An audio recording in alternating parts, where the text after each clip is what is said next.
UAE বা দুবাইয়ের visa পরিস্থিতি নিয়ে 2026 সালের বর্তমান সময় পর্যন্ত বেশ কিছু গুরুত্বপূর্ণ এবং নতুন আপডেট এসেছে।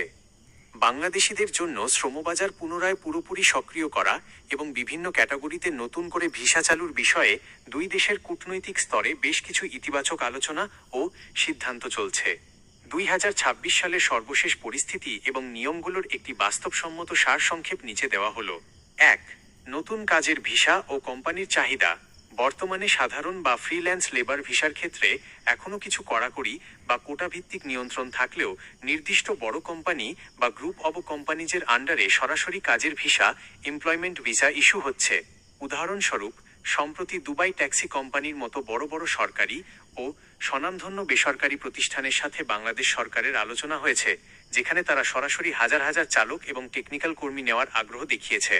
এই ধরনের ডিরেক্ট কোম্পানি ভিসাগুলো সাকসেসফুলি প্রসেস হচ্ছে। 2.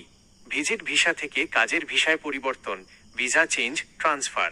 যারা বর্তমানে আরব আমিরাতে অবস্থান করছেন বা নতুন করে ভিজিট ভিসায় যাচ্ছেন, তাদের জন্য ইনসাইড কান্ট্রি ভিসা চেঞ্জের সুযোগটি চালু রয়েছে। তবে এক্ষেত্রে আগের চেয়ে নিয়ম অনেক কঠোর করা হয়েছে। ইকুইভ্যালেন্সি সার্টিফিকেট, শিক্ষাগত যোগ্যতার সনদ যাচাই। হাই প্রফেশনাল বা ভালো পদের ভিসার ক্ষেত্রে শিক্ষা মন্ত্রণালয়ের পক্ষ থেকে সার্টিফিকেট যাচাই বা ইকুইভ্যালেন্সি সার্টিফিকেট জমা দেওয়া এখন বাধ্যতামূলক করা হয়েছে। সঠিক ডকুমেন্টস।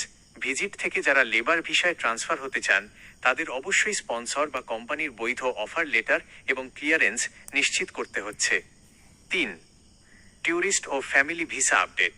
5 বছর মেয়াদি মাল্টিপল এন্ট্রি ট্যুরিস্ট ভিসা এবং সাধারণ ভিজিট ভিসা চালু রয়েছে। তবে এয়ারপোর্ট ইমিগ্রেশনের কড়াকড়ি এড়াতে ট্যুরিস্টদের ক্ষেত্রে নির্দিষ্ট পরিমাণ সোমানি, রিয়াল, দিরহাম বা ডলার, রিটার্ন টিকিট এবং হোটেল বুকিং নিশ্চিত করার নিয়ম আগের মতোই কঠোরভাবে দেখা হচ্ছে।